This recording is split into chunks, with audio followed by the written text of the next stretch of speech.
Muy buenas a todos, gente, ¿cómo estáis? Aquí Hunter con un nuevo vídeo y esta vez os traigo el making of de Oblivion, este juego de la mano de Bethesda en el año 2006, que bueno, nos cuenta un poquito la historia del emperador Uriel VII y bueno, no os quiero tampoco destripar más la historia. El caso es que tenía el CD del making of y me he decidido a subirlo.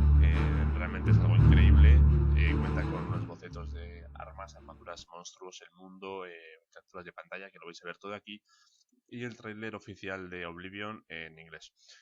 Tras esto, un vídeo de unos 30-35 minutos hablando un poquito sobre... Bueno, sale Todd Hogwarts, que es el... No sé si es directivo o... No, es que no sé lo que es exactamente, pero vamos, uno de los cabezas, por así decirlo, de Bethesda, de Elder Scrolls. Pues hablando un poco sobre las experiencias que tuvieron allá por el año 2005, antes de llevar el juego al E3, los problemas que tuvieron, que no fueron pocos, y pues un poco todo ese tema. Bueno, decir que estoy con ordenador nuevo, ya haré un vídeo próximamente para enseñaros un poquito lo que estoy utilizando, ¿vale? Ahora mismo estoy grabando con un programa completamente nuevo, obviamente no es la capturadora, no es el Fraps, ya os diré cuál es, y cómo se utiliza, va muy bien realmente. Está teniendo un poco de conflicto con el Vegas, pero bueno, me he bajado el Vegas 12 en vez del 11, y bueno, pues próximamente también decir que veréis unas cuantas series, unboxings y cositas nuevas. Y también, por último, decir que bueno, esto se ha subido en el canal viejo, en el canal de toda la vida. Esto no significa que Aesir esté inactivo o lo vayamos a dejar. Vamos a estar en los dos canales. Simplemente seguiré subiendo a este canal. Me da pena dejar todo lo que tenía. Y de vez en cuando pues seguiremos subiendo a Aesir también. Así que ahora, si no me equivoco, no, todavía no.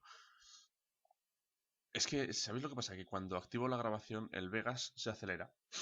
No sé por qué. Cuando activo la grabación teniendo el Vegas encendido. Es lo extraño, no entiendo por qué. Crea un poco de conflicto ahí y es un pelín difícil a veces coordinarlo. Por lo demás, bueno, no tiene mayor problema. El ordenador, ya os digo, es una maravilla, va como un tiro. El programa de grabación es la primera vez que estoy grabando el audio con él, pero me parece que irá bien. De calidad me refiero. Bueno, aquí estáis viendo bocetos de las armas. La verdad es que es increíble. Yo había visto el vídeo, pero no había visto las armas. Y son muy increíbles.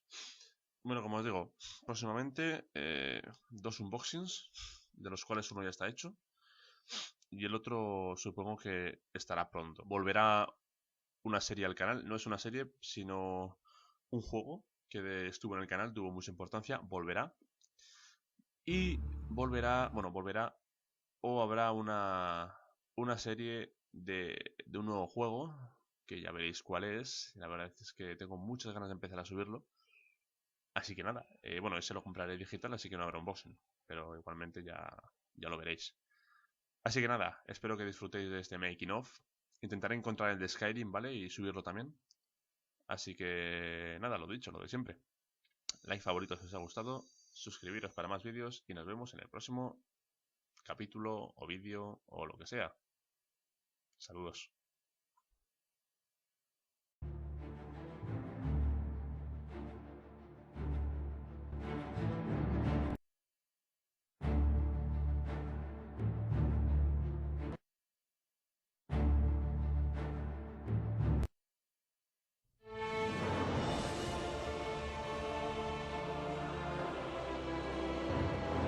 For 65 years I have ruled this empire. Generals and kings have knelt at my command. But a darkness comes. The blood tide rises. These are the closing days of the Third Era. And the final hours of my life.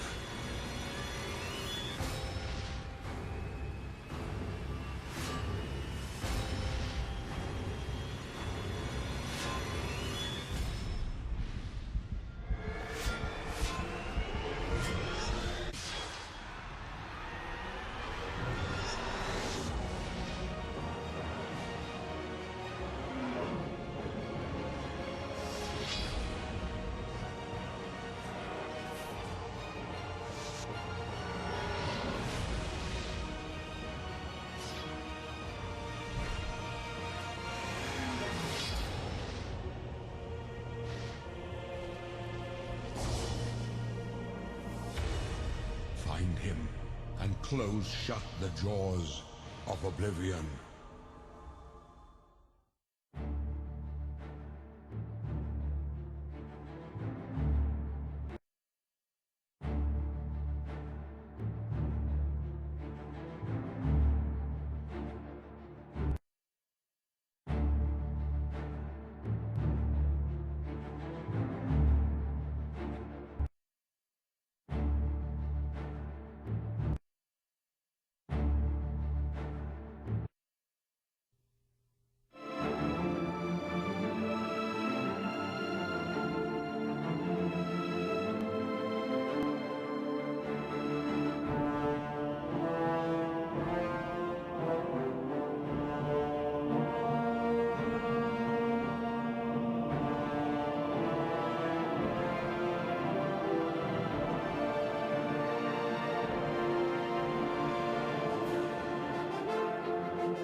That's the thing that shocks most people. You know, they think of a video game as a few people in their garage, and you say, no, this is 50, 60 people for 3.5 years. Like, what? A lot of people, I think that video games are, you know, purely kids, so it's like a toy. So, you know, why would you put that much effort into something that's a toy? I was the kid. I was writing games when I was, you know, 12, whatever, and the other kids in the block would say, you know, I'm going to play quarterback for the Cowboys, and I'd be like, I'm going to make video games, and everyone's going to play them. Like, you dork. Go back to the chess club. Who's laughing now? Yes, I was in the chess club. So The Elder Scrolls is our role-playing series that we've been doing since 1994, and with each game we have started over and tried to do something very, very new. Each of them we try to, for that generation of hardware and game-playing folks, create what we think is the quintessential role-playing game, and this time we went crazy and looked at doing the game for next-generation consoles and PCs that didn't even exist when we started this project. All right, so this is her new upstairs. This is her puppy named Dog. She talks to him. She says, no, she's got to practice. She's got things to do. She's got to practice. He has to be good dog. So she's going to go pick up that bow that's over on the table there. And she's going to take a few shots. Right now, her marksman skill is very low. So she goes and she gets a marksmanship potion. Are they actually drinking potions? How'd you do that? She drinks a potion. Pause a second. So this is all, wow, this is new to me, so I'm making lists. I've got that on the list as we need a potion or a drinking potion. That? Yeah, it's on there. Okay. All right, so she drinks that, which increases her marksmanship skill. Dude, that is brilliant. So she goes and picks up this book over here and starts reading. Dog starts eating. His animations are going to be tweaked, and now he's got all sorts of energy. He's running around. He's running around like an idiot, and she's starting to get annoyed because she's trying to read. She's like, no, mommy's reading, and he goes, huh? Bam! Paralyzed, and falls over. She goes back to reading while the dog twitches helplessly on the ground. All right, so now she says she's gonna go get some sleep. The dog still wants food though, so he follows her over to the bed. She says, "You're a very bad puppy. You're a very bad puppy." And he goes, after kicking a bottle out of him. Awesome. And scene. I think the demo showed a lot of promise, and we just have to go through and polish a lot of small stuff. And, you know, the final battle part definitely isn't quite there yet, but I mean, the game systems work. We just need to go back and add that extra fine-tuning, extra scripting that's required for that. So, yeah, no panic yet. No. You guys are waiting for this panic, and I don't think it's quite going to come. What's at stake here? There are two big focuses for E3. So one is the demo, and we'll go in there, have a big, giant plasma screen, and it'll be, you know, me and Todd in there just talking to people about the game and kind of running through the same demo every hour on the hour. And then the second thing would be the trailer. It has to be awesome. It can't miss. It's the most important thing we do because it gets seen by everybody.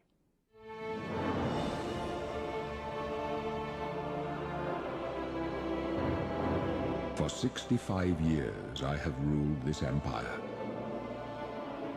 Generals and kings have knelt at my command. But a darkness comes. The blood tide rises. These are the closing days of the Third Era. Oblivion is a sword and sorcery epic role-playing game. You know, the things you see in Lord of the Rings or stuff like that. And at its heart, you know, it is this run through dungeons and kill things game. You have all these features and it's all kind of, there's so many things people get attached to, but at its heart, it's run through dungeons and kill creatures and take their stuff and buy bigger weapons and kill bigger creatures. And that's kind of layered in on top of this. Wow, look at these flowers. Can I pick that? You know, it's almost like two things sitting on top of each other. Here's the game, and then here's the virtual world.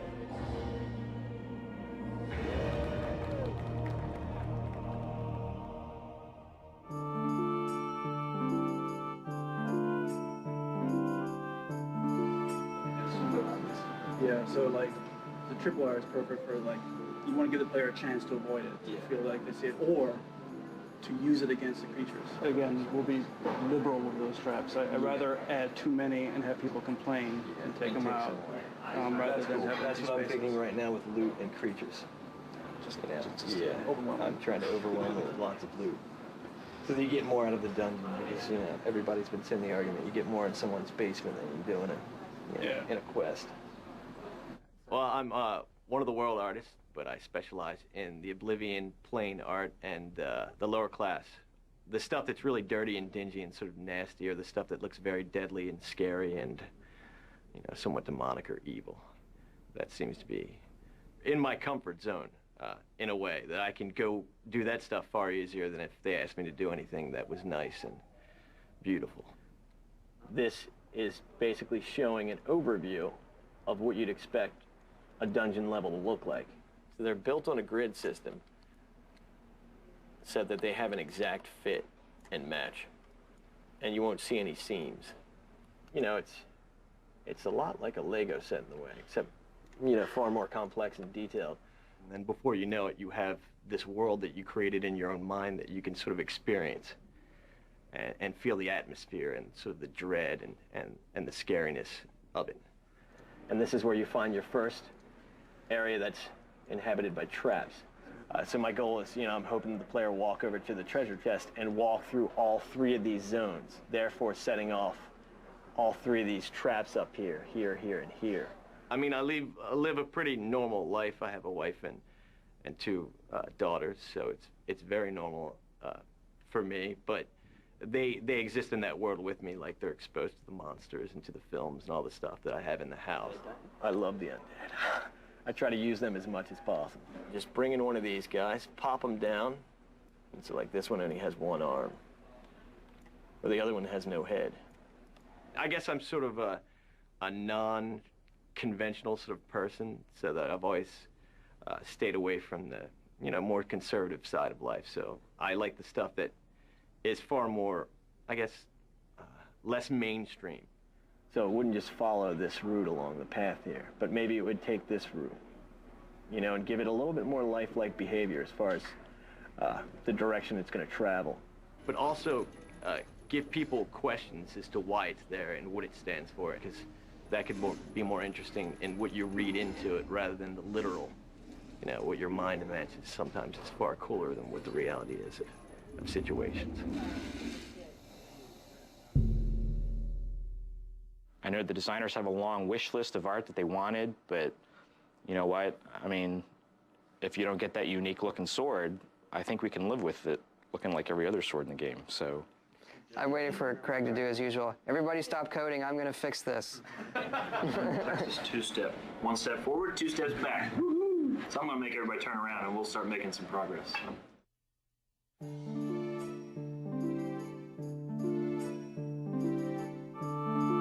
I think the big thing is the AI we have in the game. We designed this system, Radiant AI, that allows the people in the world to react really intelligently, and they sort of have their own goals, so they can look at their environment around them and decide how they want to accomplish them. Our NPCs exist no matter if you're there or not. They're doing what they're supposed to do. You can send a guy off to a dungeon to kill stuff, and you don't have to go with him. You go back to that dungeon, either he'll be dead or the things that he was supposed to kill will be dead. I mean, it will have happened whether you were there or not. Like this guy, I can basically go up to him and say hi to him, and he'll greet me. He'll chat with me. His aggression is like a 5. I'm going to give him a higher aggression. So now he really hates my guts. He tremendously hates my guts. So we're going to move over here, and he's immediately going to go combat with me. The guy behind him is a guard. So he committed a crime by attacking me, so the guard will attack him. These other guys are just trying to stay away. So eventually he figures out the guard is a much dangerous target than I am, because I haven't struck him once, so he'll fight the guard. But the good guard saved me, kept me from getting killed. One of the initial things we had was we turned it on so the guys could all do their stuff, and some guy went around town, some NPC you couldn't even see, went around town and bought all the armor. So when you went to the stores, there was nothing for you to buy. It's like a ship that's bringing all these water leaks, and we're constantly, like, you know, filling them up. Did you realize the player can easily steal a horse, ride it to this guy's place, leave it in his house, and steal all his money when the other guy goes out and tries to ride the horse, and hilarity ensues. When you have something that's powerful, it has a great capacity to be really cool or a great capacity to really make insanity. They're my actors, they're my children, they have to behave properly. When they're not acting right, everyone comes looking to me. So yeah, I talk to them, and I have them set up and know what they do. And yeah, it's kind of odd.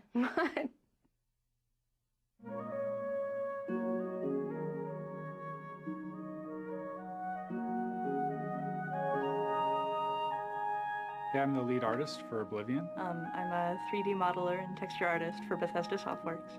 I work mostly on environmental and city art. Yeah, I mean, I get a chance to really look at every aspect of the game artistically, but primarily I focus on the environments. Well, it originally starts out as me just thinking about things while I'm working. But later on, after I have, some good source images, I'll do a pencil sketch like this that's more defined and something that I can model from. Yeah, I think it's really hard to come up with an interesting idea for something that's evil. It's a lot harder than you think. A lot of times I think it looks really cool, but it's not necessarily scary. Actually, this is kind of the most fun part of the game sometimes, because you're still making up ideas.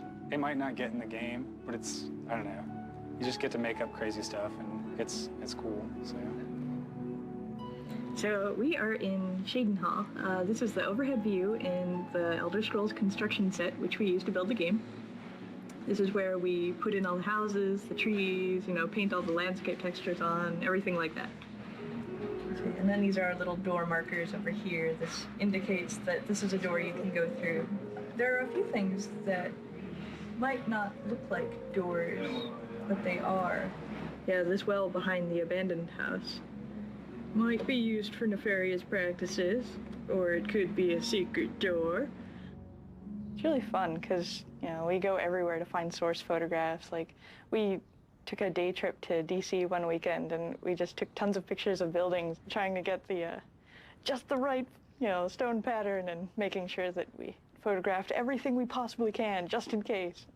Well, I took the photos I took here, I ended up using for a lot of the Imperial City base stonework. Yeah, so it ends up, looking somewhat boring to you, but, we can take the edges of these stones here on the ground, or all the little stains in there, and use those and build a whole new wall in the game.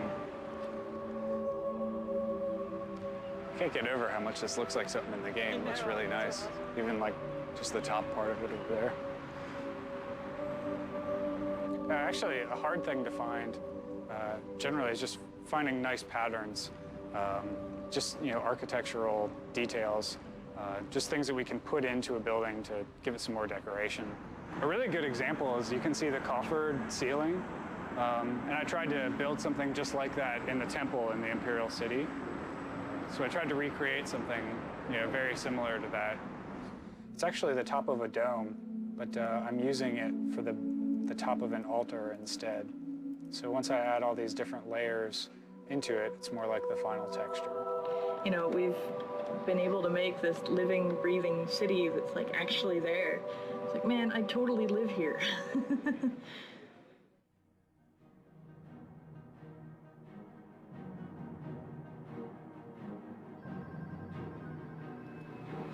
Just type pick idle. Pick idle? What's that supposed to do? Did you actually select the right idle animation in the idle manager? Yes. Click on the camera. We have over 100 bugs and tasks open in the database, and that number fluctuates anywhere from 50, and we've had over 300. Candle fat, 01. So essentially, you didn't go ask anybody who made this up? No, it doesn't work. I asked Dawn, and she told me to do this. She's still bluffing. It all ties together. It's all one big bundle of this is the universe, and you touch something here, and it moves something over there. Now, you have duration 1. I have duration 1. In Put a duration 0. Well, I used 0 before, but that's the Well, that would get rid of the problem you think you're having. And he did nothing. See? I mock you. What's his energy? 50. Oh, that's high. Set it to 5. Low energy, idle more. Oh. No, he didn't do it He anyway. just finished it. That could well be a bug. If you run through the demo now and see the lightning effect, the fireball effect in the bookstore is messed up. But if you don't see the lightning effect, it's fine. So basically, for this next week or two, you guys are really gonna have to talk to each other. You're gonna have to be really, really smart about stuff that you put in the game, stuff that you update. If you see anything broken, you have to speak up. Do not assume that QA is gonna catch it, that I'm gonna catch it, or someone else is gonna catch it. If it says E3, it needs to be done that day. And if you look at it and it can't be done that day, talk to somebody about it. Because we need to sort of slot these things and make sure it's all done over the next week. We've seen it, it's there. We just sort of have to, get some of the mess out of the way and let it shine through. But we've done it before, we can do it again. So, let's do it. I'm basically the chief deficiency inspector. So if there's any problems, I'm the one in there finding them. Primarily, I'm looking for crashes. Anything at this point specifically that's going to make the demo look incomplete. Like, the worst thing that could possibly happen is for it to crash while we're showing it to people. Oh, there it is. You see that? How'd you do that? Hey, Chris. It's that power attack thing where you get stuck. Can I kill every creature in the game?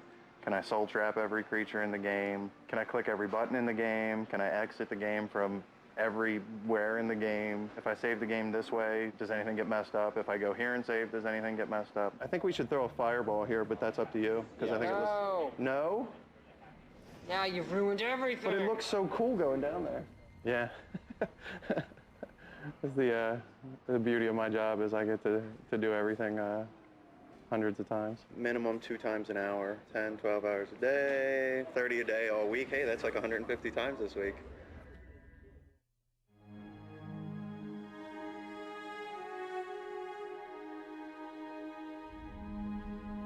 My name's Christiana Meister. I'm the lead character animator. I basically take care of all of the characters, creatures, and that sort of thing. My particular favorite is the horse, You study the skeleton and you know exactly how it should move. You go to biped, and then you just drag a box and create one. Okay, so that doesn't look anything like a horse. You have to then create the structure by scaling the bones, rotating them. I mean, it looks really crazy right now, but you start off with your base skin and try to match up your skeleton with that. Now you can see here what I've done is put movement throughout the entire leg, but that doesn't react with the rest of the body. So then what you need to do is make sure that the rest of the body reacts to that movement, because it does in real life. If you move her head you see the hind end actually moves. Everything's connected.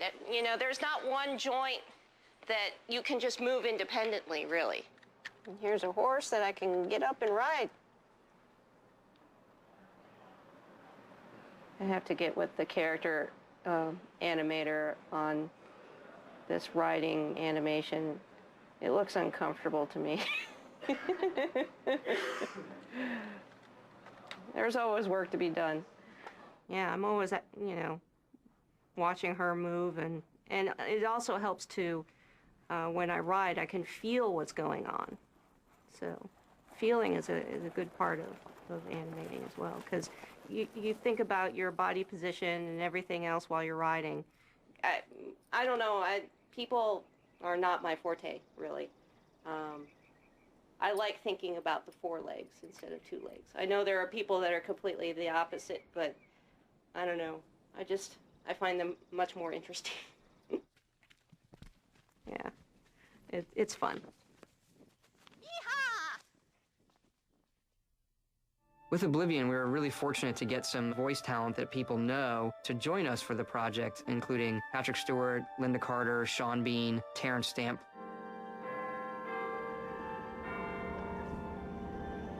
I'm always anxious about getting here late. God, I missed this. I tried to get on an earlier flight. We got to the airport early, but they wouldn't let me on it. So, Superman 1 and 2, kind of my formative years, you know, when I was 6 or 7. Terrence Stamp is General Zod, and he has a great line in Superman 2 where he gets Superman to kneel, and son of Jor-El, kneel before Zod. And my brother would always do that, but change Zod to Todd. So just over the years, one of those things, you know, for 20-some years, just keeps going, and now I'm gonna meet him, and if I can get him to record it, send it to my brother, that'd be great. As for the rest, the weak shall be winnowed, the timid shall be cast down, the mighty shall tremble at my feet and pray for pardon. Your reward, brothers and sisters, the time of cleansing draws nigh. Weakness will be purged from the world, and mortal and immortal alike purified in the refiner's fire. That gave me goosebumps. Terrence Stamp plays kind of the, you know, he's the bad guy. Somebody who comes from a different line of kings, who wants to make this world his own. So he's kind of a priest.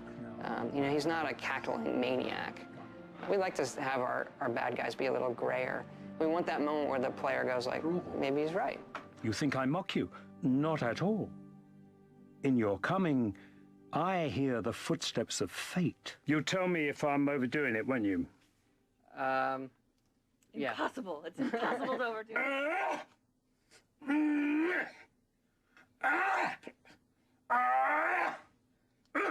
Yeah, it's kind of like he said while we were there, the character just came out of him. It's like a very serious voice. You know the guy at the other end of that is serious, you know. But if a god can die, how does his heart survive? Good. When we wrote this role, I called them and I said, they're like, well, you know, who do you want for this role? And they'd give me a list. And I said, no, I gotta have Terrence Stamp. Oh, like, how I don't know wonderful. if he does. I don't know if he's done a game. I said, Yeah. He has, but I think he's. No, I mean, I wasn't unnerved, but when I got the FedEx last night with the script, and I looked at it and I thought, well, I just don't know. I hope there's somebody there to tell me where to go, because I just had I didn't know, like, the area of it. Like, I didn't know the area of performance, you know. Right. So I look forward to, you know, showing it to them and having them, you know, oh, you know, I've never seen myself in that light. Just how well we can lip sync and put other characters on the screen. Kneel before Todd. You gotta put that in. Smile when you ask questions like. Thanks. Thanks, John. Gentlemen, wonderful. So this is my pal Terrence Stamp. He's never done a video game before or any type of voiceover, and he was really excited to do it. He was really into it, He was literally like, when we were recording him, you know, leaping around doing the combat stuff so much that they couldn't record him. He was moving away from the microphone, you know. I've heard rumors about the With Council of Linda, Mages she consorting played the with Nord outside females in Morrowind, and she came Why back for are Oblivion outsiders to do the Nord interfering with females our again. guild? I played the Nord women, the Nords, and they are, I guess, a Viking-like race, and the women are fantastic warriors and very self-confident. You know, her voice and who she is fits perfectly with that role. I'd stay inside the city walls if I were you. There's no telling what's going to come out of that gate. Of course, the next guy, it's my wife and I with Patrick Stewart, who's equally as good. Ken had written a bunch of notes for Patrick Stewart on the character, very, very long, referencing things Stewart had done before. I thought was embarrassingly long, actually. But I forwarded it on here, sent it to Patrick, and Patrick came in and said, I got the notes on the character, and I was sort of like, and he's like, never in my life doing any role have I gotten such detailed notes, and I loved it. I am really intrigued. This sounds really cool. You guys have given this a lot of thought. I can't wait to do it. You want to hear something really cool? What? You need to go over to Mark Lampert's office right now. Okay. Is Ken still here? I don't know. I've been waiting. I've been waiting. Just imagine the best it could be. It's even better than that. Yeah. I think you want to come over to Mark Lampert's office right now. What, is it good? Where? It's in Mark's room, the sound room. On my way. I was born 87 years ago. For 65 years, I've ruled as Tamriel's emperor. But for all these years, I've never been the ruler of my own dreams. He was selling the product like, you know, a reverend standing in front of his flock, which is exactly the tone I wanted. I mean, Patrick Stewart. This is the unedited stuff. Generals and kings have knelt at my command. That's such a cheesy line. That sounds good when he says it. Generals and kings line? That's what I said every time I heard Make Our Camera saying this shit. Rises. It's like all the stuff that sounded so cheesy. These are the closing days of the Third Era. And the final hours of my life. I don't know, like, if we could have picked, there's another actor we could have picked who I'd be happier to write dialogue for. Like, seriously, like, I geeked out over Star Trek for years. You know, it was on while I was in college. And we literally, you know, all my friends, I would sit around, we'd watch Star Trek and drink beer and act like idiots. I don't have a picture of my wife in my wallet right now, but I've got Patrick Stewart in my wallet. So, there's no better actor as far as I'm concerned. Like, I get to say I wrote dialogue for Patrick Stewart. Yeah, I'm happy. Got your wallet? Yeah, I got it. This is not a lie. See, my wife will not be happy, but I have a Patrick Stewart picture in my wallet. Right there. So you guys know our demo machine melted last night? And the motherboard's dead? We're never really sure. Could have been a defective motherboard. We could have just been putting too much into it. We weren't overclocking it at all. So I checked out. We're sending it back to the manufacturer, ASUS, and they're going to send us a new one. So right now we have the code changing, we have the data changing, and now our hardware is changing. So the triumvirate of things changing is bad. Better now than next week. Normally, it'll crash to the Windows desktop, and you just start it back up and play it again. Well, this crashed in such a way that they actually had to completely power off the machine and restart it. This happened several times throughout the day, and finally on that last one, it just didn't come back on. By the way, the end of the demo is completely different. For those of you who weren't here on Friday, we changed the ending. It's way more dramatic. Feed me, Lord. You have to do all the kids' I think it looks cool when I block him. I mean, I think the end is the best part now. And before, for me, it was, you know, the worst part. And now I think it's the best part. I don't know if that's the newness of it. But it's got good, epic fantasy demon stuff at the end, which I think the kids like.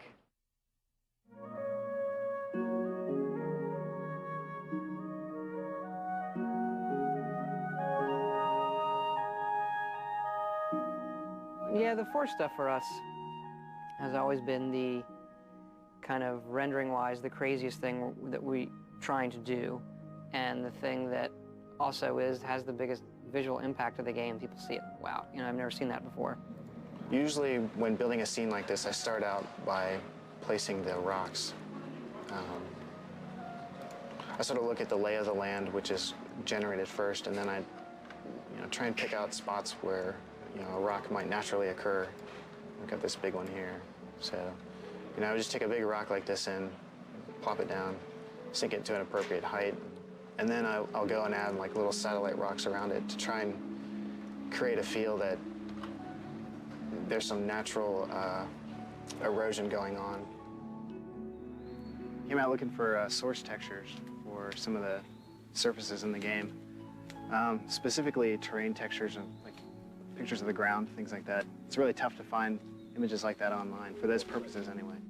With a rock, a lot of the visual impact is going to boil down from the texturing, from the coloration in it, and then using like shader techniques to try and get the shine and sheen and the cragginess to it, like how the lighting splays across it. This color and texture is perfect for some of the textures that we were trying to recreate in the game. I mean, obviously the moss in general is mostly green, but there's lots of other little details here that really help make the textures more believable. There's lots of other little browns in here, lots of little highlights in the green, and just other little random bits of nature. I've always obsessed over natural foliage and just greenery in games in general. For some reason, I think that's really cool. It's just not something that you normally see, and I definitely think it's a fun environment in a game to play in. If you think about all the leaves individually, they're probably pretty close to the same color, but you see them all in a scene like this, there's so much contrast and play of light. In the foreground here is an example of some of our grass that we have in the game. So we've got some ivy in here and some tall grass. Further on, I think there's some sort of generic forest weed types of plants. They really add a sense of movement and life. Like, it really makes the ground feel much more organic than this flat, textured surface might. There's kind of a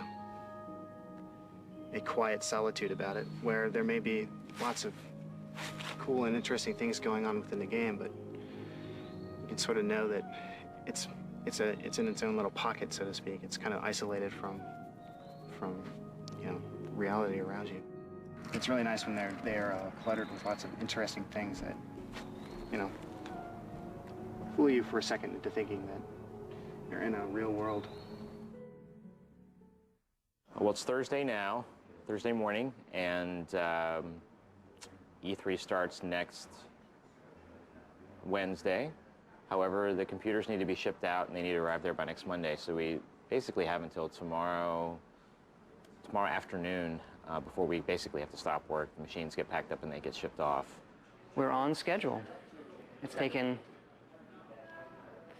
all late nights, deep into the mornings the last 2 weeks, but looks good, looks good. Okay, I'm a little under the weather, so I'm going to try to get through this, but if my voice dies, bear with me. We built Oblivion from day one to be a next-generation game for both the PC and the Xbox 360. We've always tried to make our worlds come alive visually, but Oblivion takes this to new levels. Our artists have painstakingly modeled over 9,000 objects. There are 9 main cities in the game and dozens of smaller settlements. Over 1,000 NPCs live in Oblivion, all with their own schedules and jobs. Good morning! Oblivion features over 50 hours of recorded dialogue, all lip-synced in real time. They say the streets run red with blood, and the Daedra will soon overtake the entire city. The voices fill half of the game's DVD. Please, come on upstairs with me.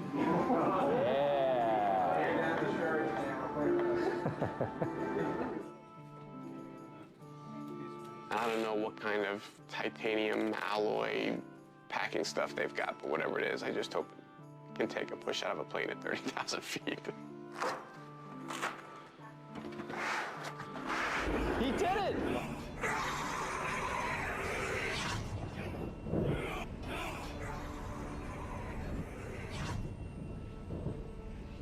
Now we just need to make sure that works all day. If you do not have any red buttons, proceed through the register. If they don't like it a lot, I'll be really disappointed. It's all about meeting expectations. It could still be like one of the best games there, but if it doesn't meet their expectations.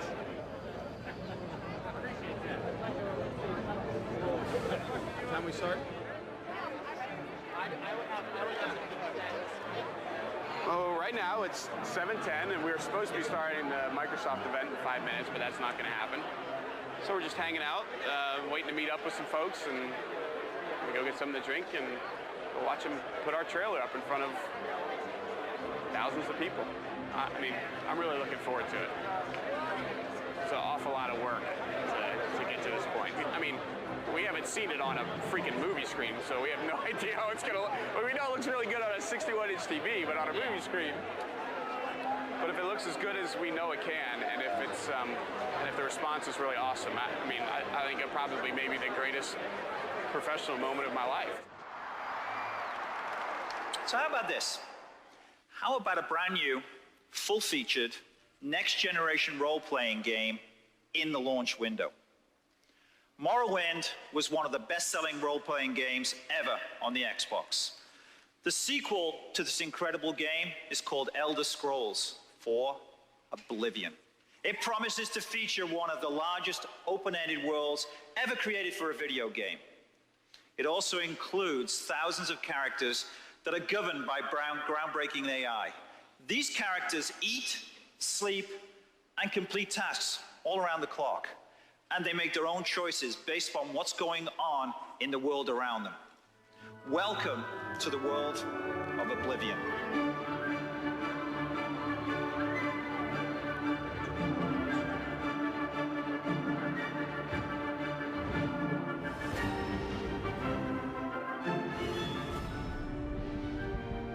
Hi, I'm Todd Howard of Bethesda Softworks, and welcome to our presentation of the Elder Scrolls IV: Oblivion.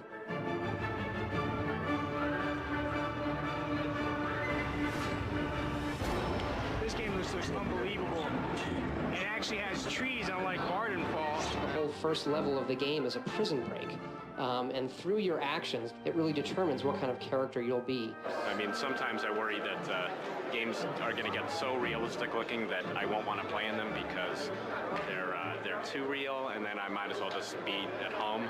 Only this was a pretty good case for hyper-realism because the forest was gorgeous.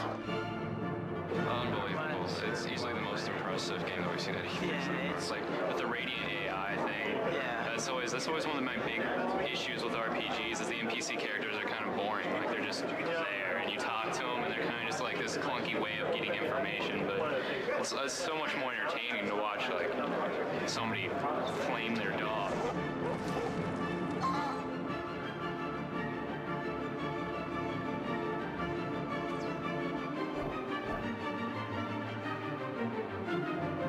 Oh my God, have you seen our booth? It's off the hook. Fans of the series, they're gonna go nuts. They're gonna love it. Morrowind changed my life. I don't know about that. Maybe it didn't change my life. Put in a lot Definitely of took hours. away a lot of my hours.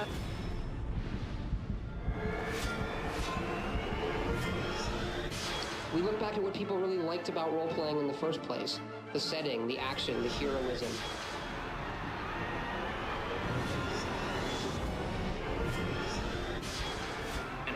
When that guy came, I don't know if you've seen it or not, but when the guy came out of that Oblivion portal, that was cool. He was so cool.